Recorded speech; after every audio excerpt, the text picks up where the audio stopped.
hard to say what about Harvest had me so excited, naming it my most anticipated game of 2024 over, well, just barely over, frickin' Arcs. I'd never played Trey Chambers' original TMG design. There's oodles of worker placement games out there, and anthropomorphic forest critters ain't exactly breaking new territory. And yet, from my first glimpse of the announcement and brief overview of the prototype at PAX Unplugged last year, I was smitten. Maybe partly because the labored practice of planting, raising, and tending crops is not as well explored in this space as you might think.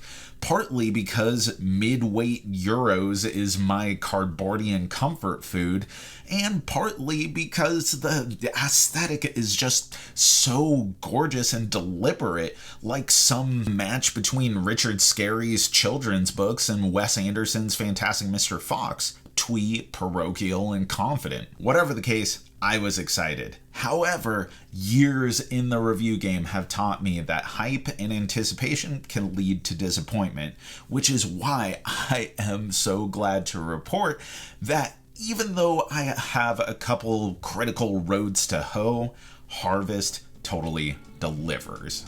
Welcome to Furrowfield, where neighbors tend their land and strive for prosperity, which may present itself as a friendly, calm, and supportive community, but boy does every placement count. Over 4 rounds, players place 3 wheelbarrows per round on actions that clear forests from their plot, which in turn populates more buildings that could be built, snag seeds and planting materials, including water and well, poop. It's poop. Then, most importantly, take farm actions to plant, tend, and ultimately harvest crops for money and points. While it might seem like 3 actions per round and 4 rounds per game is pretty limited, which, yeah, it is. This is an extremely tight efficiency puzzle. What makes it different from a similar affair is the flexibility in the triggered abilities that happen during the morning wake-up phase and the number of actions that you take per placement. During the wake-up phase, 3 turn order tiles are revealed, and using the current order, players exchange their former tile with one on display. These establish the priority that is turn order, though all confer wake-up bonuses ranging from minor on the fastest to free actions or upgrades along with more sweet acorn money on the slowest. And these wake-up bonuses interact with the passive powers of each player, a chosen combination of character and barnyard wake-up power at the beginning of the game, making for some simple but powerful combos. Now, actions on placement, that's the other real kicker. See, in most worker placement games, you just take a turn by placing a worker, plopping it down, and resolving that action. But Harvest has multiple spaces for each of the different categories of actions. And in most cases, you can take 1, 2, or even 3 actions of that category if you claim the right spot, sometimes with rewards for the lesser or costs for the greater locations. This is 3 transactions at the general store, or 3 separate construction actions to build a building, clear a forest, remembering to roll the forest dice to see what scrap you find in the debris, and upgrade your watering bucket, important for tending your crops to see them expand. This is what makes for the real tight competitive nature of this game.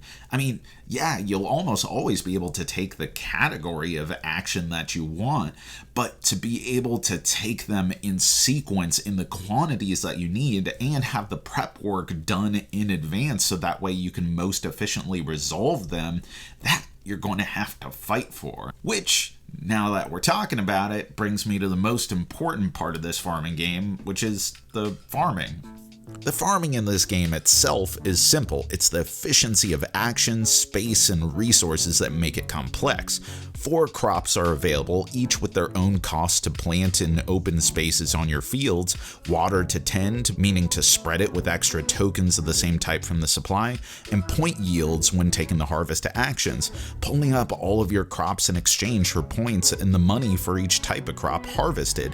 This means that while you'll concern yourself with individual properties properties, low cost and production of fertilizer from wheat, small space and tending 2 additional crops per water for strawberries, blueberry bushes that can't spread but uniquely don't have to be replanted after harvest, and the big point daddy pumpkins. Generally, you're going to try to do a bit of everything since money is tight. This is actually one of my bigger criticisms of a game I ended up loving.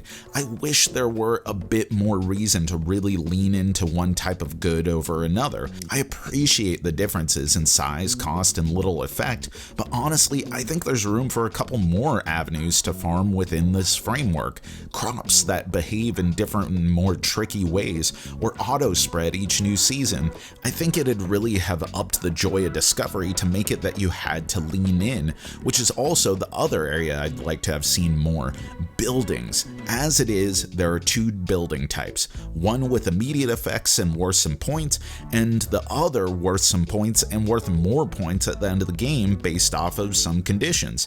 Maybe the 4-round structure is too tight to add passive powers through buildings.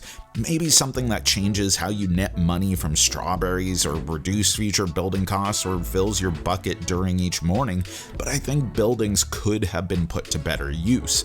That said, this still feels like a game of wonderful possibility and sequenced outcomes where each action is dependent upon the setup from the last, as you shepherd your farm to eventual harvest 2, 3, or even 4 times a game. Heck, a microcosm of this is in how the 2 field maintenance actions, planting and tending, allow you to do as much as you want within that action so long as you got the poop or water to spend, which initially is going to be pretty low, but as you upgrade your bucket capacity and find your way into some dank soil, will be much more dynamic. Everything is about choices, careful consideration, setup and sequencing in a very tightly woven and very accessible, very understandable, and very gorgeous package. One last thing that I wanted to highlight is that in solo and 2-player games, it requires the use of an automated opponent, the interrupting cow, Mayor Gary. And while I typically find that automated dummy players in multiplayer games are a complete hassle, well, Gary, he's my bro. He doesn't gain or lose anything, purely takes up the closest space in an area designated based on tiles shuffled each round at an initiative seen as you're nabbing your own. Simple, elegant, unpredictable, but accountable.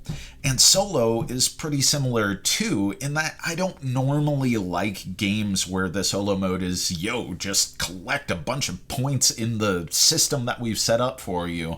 But Harvest is equipped with oodles of progressively harder challenges that may warp the rules or obligations of the game, and my man Gary plops down twice as many wheelbarrows at a time, giving you a really interesting series of challenges to work up against. Harvest is just simply a good game that has a bright and well-documented evolution from its original design, and I'm glad that it's been reworked, revamped, and reimagined by Keymaster in such a vivid and confident presentation. And it's nice having a farming game that's on the lighter side of midweight that doesn't pull its punches when you gotta get down and dirty with your crops. My major complaints, aside from the fact that the game has no insert, which is surprising coming from the guys who brought you Caper Europe and Parks, making it so I had to upcycle some materials and make myself a functional tool shed from old empty expansion boxes, a little bit of drawing, watercolor, and some gumption, come from wanting more out of what already has a great foundation laid, and if the game's successful,